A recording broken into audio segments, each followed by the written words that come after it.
सभी को राधे राधे। आज की कहानी शुरू करते हैं। एक राज्य में एक राजा रहता था। राजा के 4 बेटे थे। राजा ने अपने चारों बेटों को एक कार्य सौंप रखा था कि उन्हें बारी बारी से अपने राज्य की देखभाल करनी थी। एक दिन बड़ा बेटा अपने कार्य के लिए सुबह सुबह निकल गया। वह जब राज्य में घूम रहा था तो उसने एक जोगी बाबा को एक पेड़ के नीचे बैठा देखा। वह उसके पास गया और उनसे उनकी चिंता का कारण पूछने लगा। जोगी बाबा पहले तो कुछ भी ना बोले, लेकिन राजकुमार उनसे बार बार पूछने लगा, जोगी बाबा आपको क्या चाहिए, आप मुझे बता सकते हो। तब जोगी बाबा कहने लगे कि मुझे तुम्हारी ही आवश्यकता है। अगर तुम मेरे साथ चलो तो मेरा काम बन जाएगा। राजकुमार बोला, कैसी बातें करते हो, मैं तुम्हारे साथ नहीं जा सकता। हाँ, अगर तुम्हें किसी प्रकार की कोई कमी है तो मुझे बता दो, मैं उसे पूरी अवश्य करा दूंगा। लेकिन जोगी बाबा ने उससे कुछ ना कहा। वह तो बार बार बस एक ही बात कहता था कि तुम मेरे साथ चलो। उस जोगी बाबा के पास 4 घोड़े भी थे। राजकुमार ने ऐसे घोड़े पहले कभी ना देखे थे।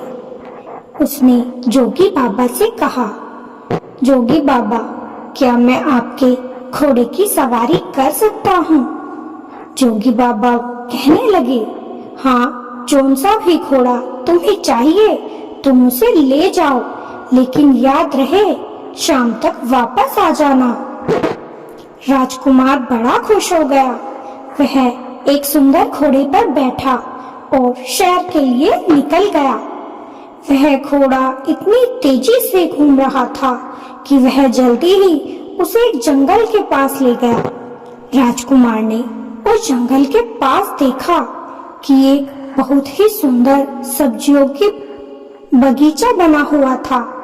उसके चारों तरफ एक बहुत मजबूत डंडों से दीवार खड़ी कर रखी थी, जिसे लांघना असंभव था। अब राजकुमार थोड़ा आगे घूमने चला गया, लेकिन जब राजकुमार वापस आ रहा था तो उसने देखा कि उस सब्जी के बगीचे में वही डंडे इंसान बनकर सब्जी काट रहे थे। राजकुमार को बड़ा अचंभा हुआ। वह कुछ भी ना समझ सका और उस जोगी बाबा के पास आ गया। जोगी बाबा ने पूछा, राजकुमार सफर कैसा रहा, क्या क्या देखा? तब राजकुमार ने वही बात जोगी बाबा को भी बता दी कि उसने एक सब्जियों का बड़ा सुंदर बगीचा देखा था। जब वह इधर से गया था तो वहां पर बड़े ही मजबूत डंडों से उसकी दीवारी की गई थी, लेकिन जब वह वापस लौट रहा था तो वही मजबूत डंडे इंसान बनकर सब्जियां काट रहे थे। उसकी कुछ भी समझ ना आ सका। जोगी बाबा ने कहा, क्या तुम्हें कुछ भी समझ नहीं आया कि वह सब क्या था? राजकुमार इस बात को समझने में असमर्थ था, इसीलिए उसने गर्दन हिला दी। उसके गर्दन हिलाते ही वह पत्थर की मूर्ति में बदल गया। अगली सुबह दूसरे राजकुमार की बारी थी तो वह भी अब राज्य के भ्रमण के लिए चल दिया। इधर उधर घूम रहा था, तभी उसकी भी नजर उसी जोगी बाबा पर पड़ी तो वह पेड़ के नीचे बैठा हुआ था। उसके पास 4 घोड़े थे जो कि बहुत सुंदर थे। अब तो दूसरे राजकुमार ने भी जोगी बाबा को प्रणाम किया और उनसे पूछने लगा कि हे जोगी बाबा, क्या आपने मेरे बड़े भाई को इधर से गुजरते देखा है? जोगी बाबा ने कहा, हाँ, ये रहा तुम्हारा बड़ा भाई। उसने उस पत्थर की ओर इशारा करते हुए कहा। राजकुमार ने जब उस पत्थर को देखा तो वह पूछने लगा, ऐसा क्या हुआ था जो आपने इसे पत्थर बना दिया?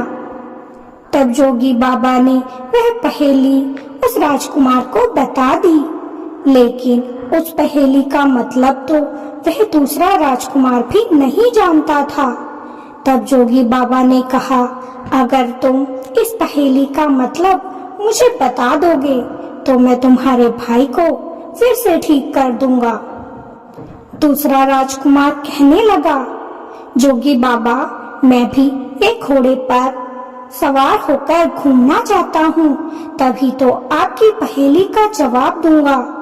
अब तो राजकुमार ने भी एक सुंदर सा घोड़ा उसमें से तलाशा और उस पर बैठकर वह भी जंगल की ओर चल दिया। उसने जंगल में जाते हुए देखा कि एक छोटी सी एक दिन की बिहाई हुई बछिया अपनी ही गाय माता को दूध पिला रही थी, लेकिन उस राजकुमार के कुछ भी समझ में ना आ सका। वह उसे हैरानी भरी निगाहों से एकटक देखता रहा और फिर शाम के समय जोगी बाबा के पास वापस आ गया। जोगी बाबा ने उससे भी यही सवाल किया कि घूम आए, क्या क्या देखा? तब दूसरे राजकुमार ने भी जोगी बाबा को उस बछिया की सारी बात बता दी। जोगी बाबा ने उससे भी पूछा, क्या तुम इसकी बात समझ पाए? लेकिन राजकुमार उस पहेली को नहीं समझ पाया था, इसीलिए वह भी पत्थर का बन गया। अब तो अगले दिन तीसरे राजकुमार की बारी आई और वह भी राज्य में घूमने चल दिया। उसने भी उस जोगी बाबा को देखा और उसके पास आकर उसे प्रणाम किया और उन जोगी बाबा से अपने भाइयों के बारे में पूछने लगा। तब जोगी बाबा ने उस तीसरे राजकुमार को दोनों पत्थरों की ओर इशारा करते हुए कहा, ये हैं तुम्हारे भाई। उन पत्थरों को देखकर राजकुमार ने उनके पत्थर बनने का कारण पूछा। तब जोगी बाबा ने दोनों पहेलियां उस तीसरे राजकुमार को बता दी, लेकिन वह राजकुमार भी उन पहेलियों का मतलब नहीं जानता था, इसीलिए उसने भी घोड़े की सवारी करने को कह दिया। अब वह भी एक घोड़े पर सवार होकर जंगल की ओर चल दिया। उस राजकुमार ने जंगल में जाते हुए देखा कि एक आदमी एक लकड़ी का गट्ठर लिए जा रहा था, लेकिन वह इतनी सारी लकड़ियों का गट्ठर बना होने के कारण भी नीचे जो भी लकड़ी पड़ी मिलती उन्हें भी इकट्ठा करता जा रहा था। राजकुमार उसे देखकर सोचने लगा, इसके पास तो पहले ही लकड़ियों का गट्ठर है, लेकिन ये फिर भी इन लकड़ियों को क्यों इकट्ठा करता जा रहा है? उसकी ये बात बिल्कुल भी समझ ना आ सकी। वह भी उस जोगी बाबा के पास वापस आ गया और जोगी बाबा से उसका कारण पूछने लगा, लेकिन जोगी बाबा ने उससे भी वही कहा, क्या तुम्हें उस पहेली का कोई भी मतलब समझ नहीं आया? राजकुमार ने भी ना में सर हिला दिया। अब तो वह तीसरा राजकुमार भी पत्थर का बन गया। चौथे दिन वह चौथा राजकुमार अपने राज्य के भ्रमण के लिए चल दिया और अपने तीनों भाइयों की खोज करने लगा। वह भी घूमते घूमते उस जोगी बाबा के पास आ पहुंचा। उसने भी उन्हें प्रणाम किया और जोगी बाबा से कहने लगा, क्या आपने मेरे तीनों भाइयों को यहाँ पर देखा है? तब वह जोगी बाबा फिर से इशारा करने लगा और बोला, मैंने तुम्हारे तीनों भाइयों को पत्थर का बना दिया है। चौथा राजकुमार पूछने लगा, उनका क्या दोष था जो तुमने उन्हें पत्थर का बना दिया? तब जोगी बाबा ने वह तीनों पहेलियां उस राजकुमार को भी सुना दी, लेकिन अफसोस की बात थी कि वह चौथा राजकुमार भी उन पहेलियों के बारे में नहीं जानता था। उसने भी घोड़े पर भ्रमण करने के लिए उस जोगी बाबा से कहा। अब तो वह भी घोड़े पर सवार हो गया और जंगल की ओर चल दिया। राजकुमार जब जंगल के किनारे घूम रहा था तो उसने देखा एक बड़ा सा तालाब छोटे छोटे तालाबों को भर रहा था। उसका सारा पानी उन तालाबों में जा रहा था। इस कारण से वह बड़ा तालाब बिल्कुल खाली हो गया था। राजकुमार की कुछ भी समझ नहीं आया। वह भी लौटकर उस जोगी बाबा के पास आ गया और जोगी बाबा से सारी बात बताई। जोगी बाबा बोले, तो क्या तुम्हें भी कुछ समझ नहीं आया? वह भी ना में सर हिलाने लगा। तब चौथा राजकुमार भी अब पत्थर की मूर्त बन चुका था। उधर जब कई दिन हो गए चारों राजकुमारों का कोई पता न चला, तो अब तो उनका पिता उन्हें खोजने के लिए निकल पड़ा। वह भी खोजते खोजते उस जोगी बाबा के पास आकर बैठ गया। जोगी बाबा ने उन्हें अपने पास बिठाया और उनसे बातें करने लगे। बातों ही बातों में राजा ने अपने चारों पुत्रों के बारे में जोगी बाबा से कहा। तब जोगी बाबा जान गए कि ये तो यहाँ के राजकुमार के पिता हैं और उन्हें ही खोजने आए हैं। तब उसने उन चारों पत्थरों की ओर इशारा करते हुए कहा कि यही तुम्हारे पुत्र हैं। राजा को बड़ा धक्का लगा कि मेरे चारों बेटे अब पत्थर बन चुके हैं। ऐसा इन्होंने क्या अपराध किया था जो ये पत्थर के बन गए?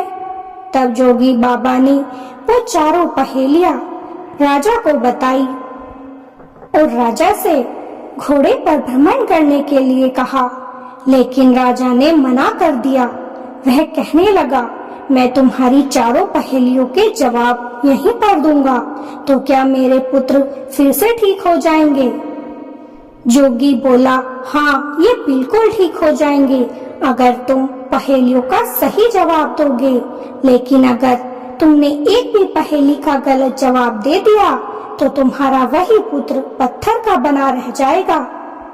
जोगी बाबा ने पहली पहेली राजा को सुनाई कि एक सब्जी के बगीचे की बहुत मजबूत डंडों से दीवारी की गई थी। लेकिन जब तुम्हारा बेटा उधर से आ रहा था तो उसने देखा कि वही डंडे इंसान बनकर सब्जियां काट रहे थे।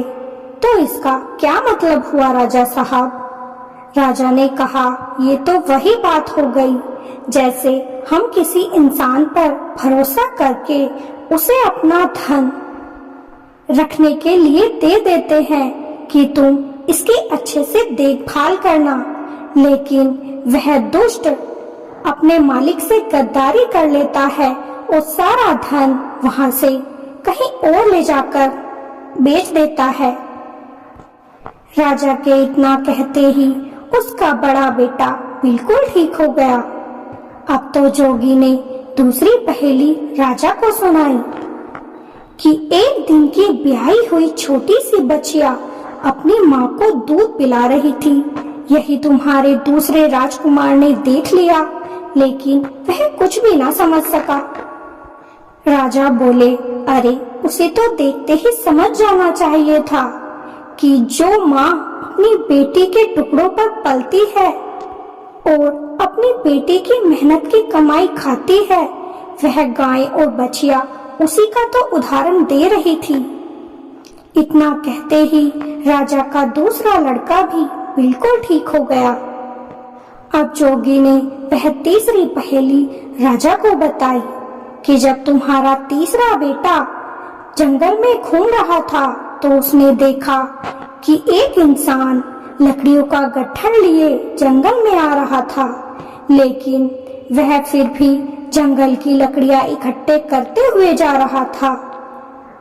राजा ने कहा, इससे यही पता चलता है कि हमारे पास जितना है हम उसमें संतुष्ट नहीं रह पाते हैं, इसीलिए हम और ज्यादा अर्जित करते रहते हैं और उसके चक्कर में बाहर बहुत ज्यादा बढ़ जाता है और अपनी जिंदगी अच्छे से नहीं बिता पाते हैं। इतना कहते ही वह तीसरा राजकुमार भी अब ठीक हो गया। जोगी बाबा ने अब चौथी पहेली राजा को बताई कि एक बड़ा सा तालाब बहुत सारे 6 तालाबों को अपने पानी से भर रहा था और उन्हें भरने के चक्कर में वह बेचारा खुद खाली हो गया। इसका क्या मतलब है?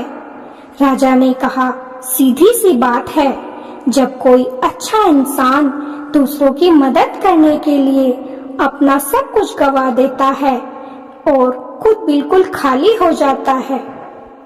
इसी प्रकार वह बड़ा सा तालाब भी उन छोटे तालाबों को भरने के चक्कर में खुद बिल्कुल खाली हो गया और उसे बाद में कुछ भी ना मिला। ऐसे ही अच्छे इंसान को भी बाद में कुछ भी नहीं मिलता और वह दूसरों के लिए अच्छाई करता रह जाता है। इतना कहते ही राजा का चौथा लड़का भी बिल्कुल ठीक हो गया। अब चारों ने उन जोगी बाबा को प्रणाम किया और राजा के साथ महल में चले गए। राजा अपने बेटों के साथ अब खुशी खुशी अपने राज्य में रहने लगा और कुछ दिनों बाद उसने राजपाट त्याग कर अपने बेटों को सौंप दिया और वह जंगल में संन्यास को चला गया। तो आपको ये कहानी कैसी लगी कमेंट में जरूर बताइएगा। अगर अच्छी लगी हो तो वीडियो को लाइक और चैनल को सब्सक्राइब जरूर कीजिएगा। फिर मिलेंगे। राधे राधे। जय श्री कृष्ण।